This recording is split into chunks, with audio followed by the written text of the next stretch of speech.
It was a quiet Thursday afternoon in the small town of Edgewood, the kind where everyone knew your name, and the only traffic jam was caused by cows crossing the road.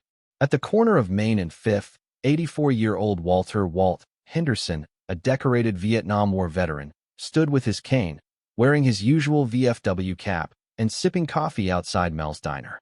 Walt was telling his usual war stories, half of them true, half exaggerated, when a roar echoed down Main Street. A group of bikers thundered in, led by a lanky, leather-clad rider with flames painted on his Harley. They weren't the usual friendly local riders. These guys looked like trouble.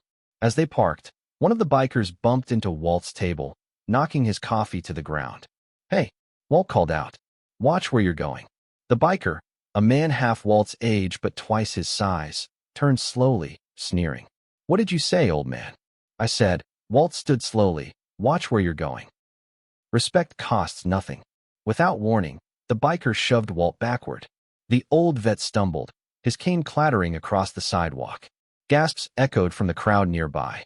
Mel, the diner owner, yelled for someone to call 911. But Walt, lying there with dignity and blood on his lip, pulled something from his pocket. A worn, decades-old radio. He clicked it once and whispered 2 words, "Charlie Mike." 30 minutes later, the ground started to shake. Windows rattled. Dishes fell off Mel's counters. A thunderous roar filled the air, louder than the Harleys. Every head turned skyward. Descending like an avenging angel, a Black Hawk helicopter touched down right in the middle of Main Street, kicking up a cloud of dust and awe. The crowd scattered in disbelief. Out stepped 4 figures in black fatigues, Special Forces veterans, Walt's old brothers-in-arms. Now high-level contractors, they were always just a call away. Walt stood, brushing himself off as the biker gang watched in disbelief. The lead biker stepped back, suddenly aware he wasn't the biggest wolf in the woods. One of the Black Hawk soldiers pointed at the biker. "You laid hands on Sergeant Henderson. That was your first mistake." The biker swallowed hard. "We didn't know who he was." "Doesn't matter," the soldier said, stepping closer. "But now you do." Local sheriff's deputies arrived just in time to see the gang being peacefully escorted to the sidewalk, compliant, no longer tough. Walt nodded to his crew. "Thanks for the lift, boys." The Black Hawk lifted off, leaving a stunned town and a new legend in its wake. From that day on, no one messed with Walt. And Main Street never forgot the day a veteran called in a favor and justice descended from the sky. By the time the Black Hawk had disappeared into the sky, Main Street looked like a war zone of astonishment. Just hung thick in the air. Phones were out. Videos were already going viral. But none of that mattered to Walt Henderson. He walked slowly to the biker who'd shoved him, Big Rick, they called him. Now, Rick stood silent, shoulders slumped, surrounded by his confused and disarmed gang. Walt leaned in just enough. "In my day, we fought for punks like you to have the right to be stupid. But there are limits, son, and shoving an old man crosses every damn one of them." Rick didn't answer. His voice was gone. Fear had taken it. Sheriff McCready, a big man with a badge and a permanent coffee stain on his shirt, finally caught up to the scene. "Walt, what the hell just happened?" Walt shrugged. "I called in a favor." McCready turned to the bikers. "You boys want to press charges against him for what just happened?" "No, sir," Rick mumbled. "No charges." "Didn't think so," McCready said, smirking. "I suggest you leave town before sundown. And don't come back." The bikers left without another word. Their thunderous engines couldn't mask the silence of shame. The aftermath that weekend, the mayor hosted a special town meeting. Main Street was still talking about the landing. Children recreated it with toy helicopters. Local businesses sold T-shirts reading, "Respect your elders," or "Expect air support." Walt received a medal from the town council, not for valor, but for reminding everyone what it meant to stand up with grace, strength, and just a touch of tactical air superiority. Mel gave Walt free coffee for life. The sheriff deputized Walt as an honorary peacekeeper, which meant he got a badge, a chair with his name on it in front of the diner, and rumor had it, a direct line to Fort Bragg if things ever got out of hand again. 2 months later. Millfield, Ohio. Life in Millfield had mostly gone back to normal. Walt Cole resumed his quiet routines, morning walks, coffee at Millie's, and weekly chess games with the sheriff. Tourists occasionally stopped by to see the place where the Black Hawk landed, but the real excitement had faded. That is, until a black SUV rolled into town one overcast afternoon. Its tinted windows and out-of-state plates didn't sit right with Walt. He didn't need combat instincts to sense trouble. It was in the way the vehicle slowed down in front of the diner, its occupants staring too long. Inside the SUV were members of a biker gang far more dangerous than Rick's crew, the Shadow Vultures, an outlaw syndicate known across 3 states for trafficking, extortion, and, lately, revenge. Rick had told them what happened, and now they were here to send a message. That night at 3:17 a.m., someone spray-painted, "We don't forget," across the wall of Millie's diner. Walt saw it on his morning walk, just before sunrise. Sheriff McCready was already there, radio in hand, jaw tight. "This isn't some drunk vandal," the sheriff said. "We ran the plates on that SUV. It's bad." Walt simply nodded. "Then we call them back." "Who?" "The Army." "No. My team. Operation Main Street Sentinel." By noon, 4 men and 1 woman arrived in Millfield, all in civilian clothes but with unmistakable military bearing. They were members of Walt's old Special Forces unit. Retired, but very much capable.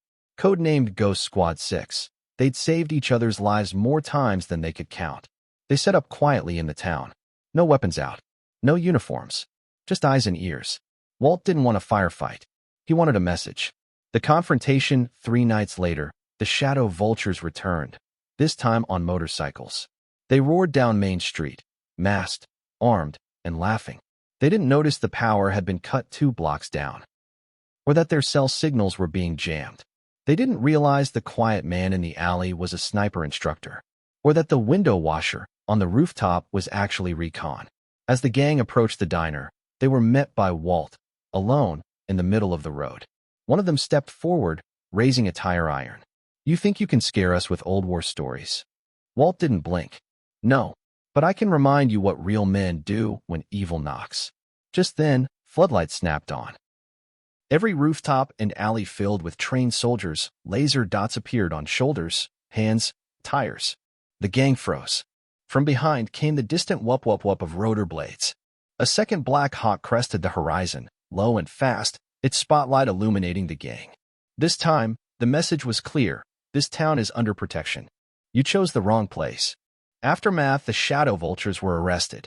The FBI took interest. Apparently they had warrants in 3 states. Ghost Squad 6 disappeared just as quietly as they came. Main Street got a new mural, a black helicopter, silhouetted against the sunset, with the words, "Honor is a force. It flies. And it fights back." Walt still drinks coffee every morning at Millie's. Still tips exactly 30%. Still nods at every kid who calls him sir. But now, taped behind the counter, is a photo. Walt and his old team, arms crossed. The Black Hawk behind them.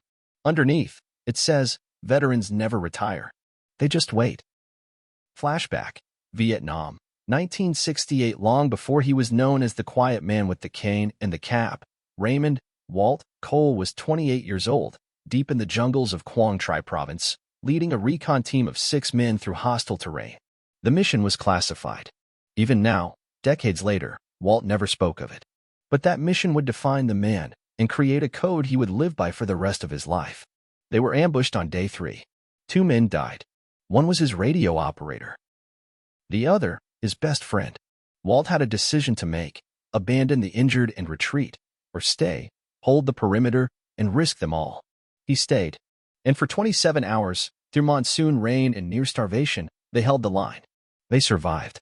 When the evac finally arrived, a young pilot named Matthews, yes, that Matthews, future general, looked at Walt with awe and said, "You never leave your people behind, do you?" Walt shook his head. "Not then. Not ever."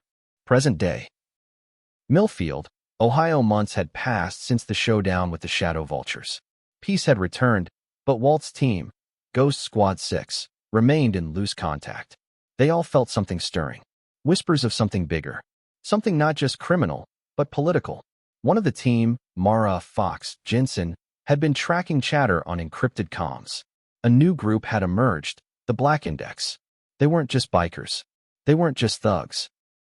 They were ex-contractors, rogue intelligence, and they had one goal: destabilize rural America. And according to the latest intel, Millfield was their first testing ground. The first sign. It started subtle. Power outages that didn't make sense. Phones going dead in a 5-block radius. Military pensions suddenly halted in neighboring counties. Then one night, the mayor's car exploded. No one was inside, but the message was clear. Walt gathered with his old unit in the basement of Millie's, where they kept a map of town with pins and string marking unusual activity. They called it the Homefront Board. "We're not just defending a street anymore," Walt said quietly. "We're defending the idea of it." Operation Code Sentinel. Walt and his team knew they couldn't do this alone. They needed local help.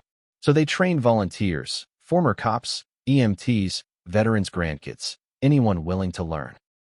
They became the Millfield Watch, a civilian net of cameras, sensors, and communications. Walt taught them not how to shoot, but how to observe, report, and resist. They didn't wear uniforms. They wore respect. And when the Black Index came, they didn't face 6 men. They faced an entire town ready to fight without ever pulling a trigger. Climax: the Black Index moved in at dawn, using drones and dark trucks, cutting comms and blocking roads. But Walt had seen this tactic before. Within minutes, their comms were hijacked, broadcasting Walt's voice to every channel. "This town stands, not because of walls, but because of people. You want to break us? You'd better pack lunch, because you're going to be here a long time." The drones fell out of the sky and jammed. The roads lit up, blockades triggered by old farming equipment. And from the rooftops and barns came Walt's team, armed with non-lethals, pushing the Index out without firing a single deadly shot. By noon, the FBI rolled in, called by a signal Walt's team had triggered. They found the Black Index handcuffed in a cornfield, with signs around their necks reading, "Millfield welcomes visitors, not invaders." Aftermath: the story went national. Town of 1,400 stops paramilitary invasion without a gunfight. Walt refused interviews, said it wasn't about him. But Millfield knew better. A statue now stands in front of Millie's. It's not of Walt. It's of a man in boots, holding a child's hand, pointing toward the flag. The plaque reads, "You never leave your people behind." Not then. Not ever. Colonel R. Cole.